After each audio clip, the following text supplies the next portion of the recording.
Assalamualaikum warahmatullahi wabarakatuh. Kita kembali bertemu dengan latihan fisika pada episode 17 atau video ke-17. Kita masih membicarakan soal-soal pada listrik arus searah.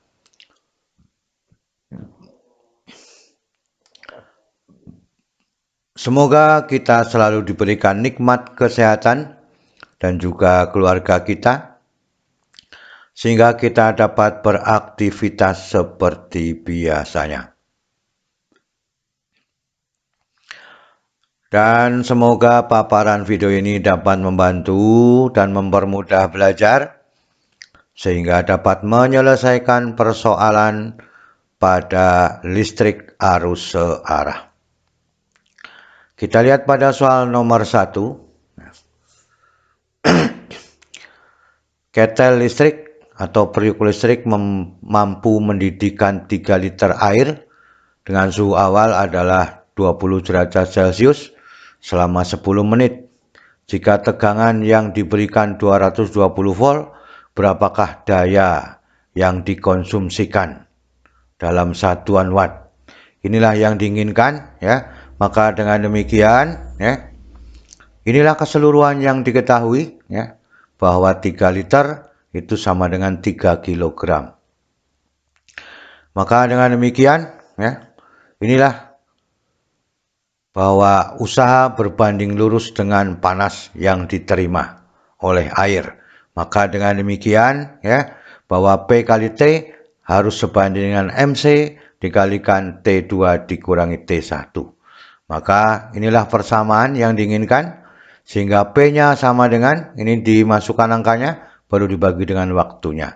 3 dikalikan 4200 dikalikan 100 dikurangi 20 dibagi 600. Ini 100 bagi 101.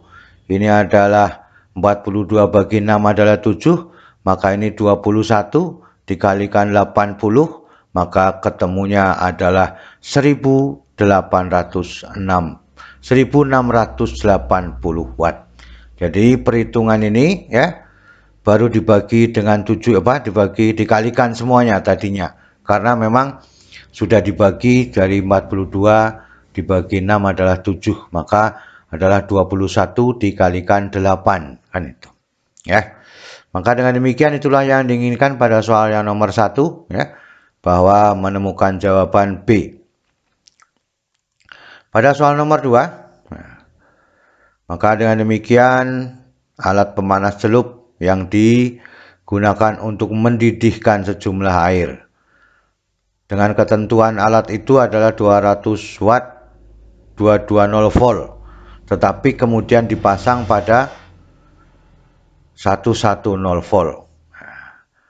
Dengan jumlah air yang sama yang akan dididihkan. Maka dengan demikian waktu yang diperlukan adalah 2 kali lebih lama, 3 kali lebih lama, 4 kali lebih lama, dan 5 kali lebih lama atau 6 kali lebih lama. Maka dengan demikian kita lihat, ya, P1-nya 200 watt, V1-nya 220 volt, kemudian V2-nya 110 volt. Berapakah T2-nya? Maka dengan demikian inilah, ya, energi panas dengan energi listrik. Maka ketemunya menjadi T sama dengan QR dibagi dengan V kuadrat. Karena jumlah air yang dididihkan sama, yang mendidih sama, maka berarti kalornya yang dibutuhkan sama. Di sini hambatannya tidak diketahui, artinya juga sama. Maka dengan demikian T akan sebanding dengan 1 dibagi dengan V kuadrat. Kan itu. Karena Q dan R sama. Maka dengan demikian T2 dibanding dengan T1 sama dengan V1. Karena berbanding terbalik. V1 kuadrat dibanding dengan V2 dikuadratkan. Maka artinya 220 volt dikuadratkan dengan 110 volt dikuadratkan. Maka ini adalah 4:1, kan itu. Ya, 4:1 ini, ya, dibagi 2 11. Ya, maka dengan demikian dikuadratkan 2-nya adalah 4:1. Maka T2-nya adalah 4T, karena T1-nya adalah T. Sehingga 4 kali lebih lama. Itu jawaban yang diinginkan adalah C. Kita lihat pada soal nomor 3. Pada soal nomor 3. Nah, ini adalah ukuran bak yang harus dipenuhi. 100 cm kali 100 cm kali 50,54 cm. Ini volume namanya. Sebuah pompa air 220 volt 0,5 ampere dapat mengalirkan air dengan kecepatan 2 meter per sekon. Dan pipa diameternya adalah 4 cm. Berapakah energi listrik yang dibutuhkan? Dalam satuan kilojoule. Maka dengan demikian, pembahasan yang diinginkan, bahwa tegangannya adalah 220 volt, I-nya 0,5 ampere, D-nya adalah 4 cm. D adalah sama saja hubungannya dengan jari-jari adalah R sama dengan D/2. Maka kalau dikuadratkan D/4, D kuadrat per 4. Maka ini 16. 16 dibagi 4, 4. Pi, kemudian ini 10 pangkat negatif 4 dalam meter kuadrat. Ini saya kira lebih mudah dilakukan dulu, supaya kita tidak menghitung. Kemudian volumenya, ini cm, cm, cm. Kan itu. Maka cm ke meter adalah 10 pangkat negatif 2. Maka 10 pangkat negatif 6 jadinya. Sehingga ketemunya adalah 5,5054 meter. Berapakah usahanya? Kalau kecepatannya 2 meter per sekon. Kita harus ingat yang namanya debit air pada fluida. Maka dengan demikian Q, debit airnya, V dikalikan dengan A.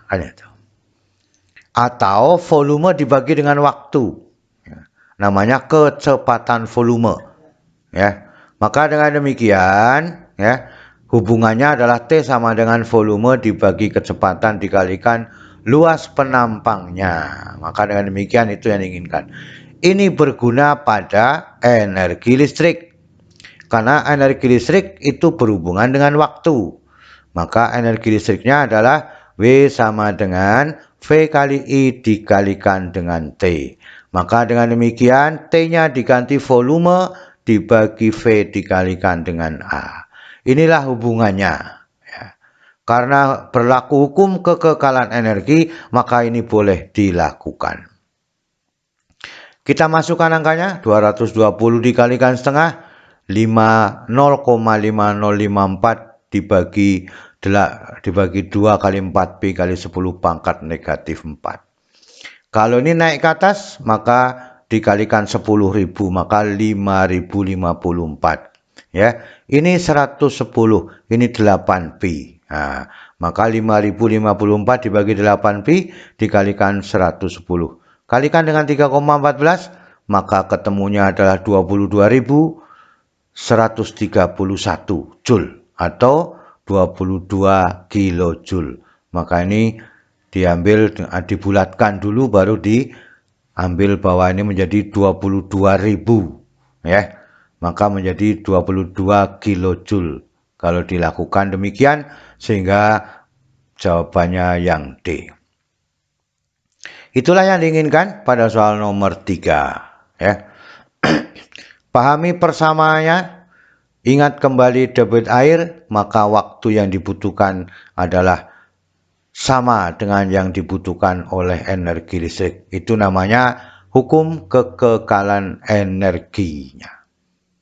Kita lihat pada soal nomor 4. Sekarang kita kembali kepada termodinamika. Ada mesin Carnot bekerja dari 27 derajat Celcius terhadap 227 derajat Celcius. Digunakan untuk menggerakkan sebuah generator dengan tegangan 220 volt keluarannya. Maka dengan demikian, jika setiap detik mesin Carnot menyerap kalor 5.500 Joule, hitunglah kuat arus keluaran maksimum generator berapa ampere. Kita lihat ya, pada mesin Carnot, maka hubungannya C dengan Kelvin adalah 273 ya. Maka ini 300 Kelvin, ini 500 Kelvin. Q1-nya yang diserap ya adalah 5500 Joule. Berapakah usahanya? Kita lihat dulu pada efisiensi mesin Carnotnya. Jadi generatornya adalah 220 volt, berapakah I-nya? Mesin Carnot efisiensinya adalah 1 dikurangi suhu rendah dibagi suhu tinggi ya. Suhu rendah dibagi dengan suhu tinggi ya. Maka ini adalah T2 dibagi dengan T1 ya. 1 dikurangi T2 dibagi dengan T1 sama dengan 1 dikurangi dengan Q2 dibagi dengan Q1. Q2 dibagi dengan Q1. Maka ini sama, sehingga yang tinggal adalah T2 dibagi T1 sama dengan Q2 dibagi dengan Q1. Maka kita cari dulu Q2-nya ya. Maka Q2 sama dengan Q1, T2 dibagi dengan T1. Maka dengan demikian 5500 dikalikan ya. 300 dibagi 500. Maka ini 5/3 11 ya. Ya, 1100 dikalikan 3 ya. Maka dengan demikian 3300 Joule ya. Jadi Q2-nya 3300 Joule. Nah, sekarang bagaimana caranya untuk mengetahui kuat arus listrik? Ya. Ini adalah yang dikeluarkan kan itu. Yang diserap segini ya, yang dikeluarkan segini. Maka dengan demikian W-nya sama dengan Q1 dikurangi dengan Q2. Ini adalah usaha yang terjadi pada mesin Carnot. Maka dengan demikian usaha pada mesin Carnot harus sama dengan energi listriknya. Maka dengan demikian ya menjadi usahanya adalah 2200 Joule atau 2200 Joule. Maka sekarang pada generator adalah W sama dengan V dikalikan dengan I, berarti ini dalam waktu yang sama ya. T-nya sama, maka I-nya sama dengan W dibagi dengan V, maka 2200 dibagi 220, 10 ampere. Inilah yang kita inginkan ya. Kita harus bisa merubah persamaan ini dengan baik, baru kita bisa menyelesaikan persoalan-persoalan seperti pada soal nomor 4. Jawabannya B. Kita lihat pada soal nomor 5. Bila diperhatikan tabel di bawah, antara kuat arus dan kalor yang ditimbulkan pada hambatan dalam 1 sekon. Ini adalah ampere, ini adalah kilojoule pada panas yang diterima. Maka dengan demikian ya, inilah pernyataan-pernyataan yang dimunculkan dalam soal ini, disuruh memilih ya, mana yang paling betul, atau 1-2 atau 1-3 dan seterusnya. Sekarang kita lihat bagaimana cara menyelesaikannya ya. Kita ambil bahwa usaha listrik sebanding dengan panas yang diterima oleh hambatan, maka dengan demikian W sama dengan Q ya. W sama dengan Q. Maka I kuadrat, ini karena pakai I maka I kuadrat RT sama dengan Q. Yang sama siapa? Hambatannya. Waktunya sama enggak? Seharusnya sama. Maka dengan demikian ya, karena Q-nya berbeda-beda di sini, maka R sama dengan Q dibagi dengan I dikuadratkan. Berarti R-nya sama, Q-nya berbeda, I-nya juga berbeda, sesuai dengan tabel yang diinginkan. Maka dengan demikian Q berbanding lurus dengan I dikuadratkan. Itu yang diinginkan ya pada persamaan ini. Nah, maka dengan demikian nomor 3 sudah benar. Karena apa? Q sama dengan atau berbanding lurus dengan kuadrat kuat arusnya. Berarti pernyataan 3 sesuai dengan jawabannya. Kan itu yang diinginkan. Sekarang kita lihat buktinya ya. Maka R-nya sama dengan ya. Kita ambil salah satunya aja ya. 24K Joule dibagi dengan ya 2 kuadrat yang ini. 24K dibagi dengan 2 kuadrat. 54K dibagi dengan 3 kuadrat sama dengan 6 kilo. Jadi hambatannya adalah 6 kilo ya. 24 bagi 4 6 ya. Maka dengan demikian pernyataan 1 benar karena jawabannya sesuai. Kemudian tegangan dan kuat arus listrik bertambah dengan hambatan tetap. Betul apa enggak? Maka dengan demikian V sama dengan I dikalikan R. Ini hukum ohmnya. Maka V sebanding dengan I. Maka dengan demikian hambatannya tetap. Maka dengan demikian V1 dibanding V2 sama dengan I1 dibanding I2. Maka dengan demikian V1-nya berbanding dengan V2 2 dibanding 3. Maka dengan demikian pernyataannya adalah salah. Tegangan hambatan tetap tidak mungkin. Yang tetap adalah hambatannya. Yang berubah I dan tegangannya. Itu hukum ohmnya demikian. Maka perbandingannya ketemunya demikian. Betul hukum ohmnya tapi pernyataannya adalah salah. Maka dengan demikian nomor 4 kemungkinannya salah. Akan itu. Panas yang diterima hambatan berbanding dengan kuadrat tegangannya. Setiap satuan hambatannya. Maka dengan demikian ya I kuadrat sama dengan I kuadrat RT sama dengan Q. Maka dengan demikian ya Q sama dengan V kuadrat. Q sama dengan V kuadrat dibagi dengan R. Kuadratnya. Ini sudah mengatakan berbanding lurus dengan tegangannya, bukan kuadrat tegangannya. Maka pernyataan dengan jawaban berbeda, nomor 4 salah, maka yang sesuai adalah B 1 dengan 3. Inilah yang diinginkan pada soal nomor 5. Sekarang kita lihat pada soal nomor 6. Besar arus listrik yang mengalir melalui suatu konduktor ditentukan oleh 1. Besar hambatannya, kerapatan elektron konduktor, besar tegangannya, bentuk dan penampang konduktornya. Sekarang kita lihat ya. Konduktor juga bisa dijadikan hambatan, kan itu. Ya.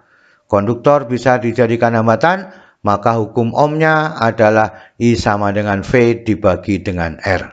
Maka I sama dengan 1/R, ya.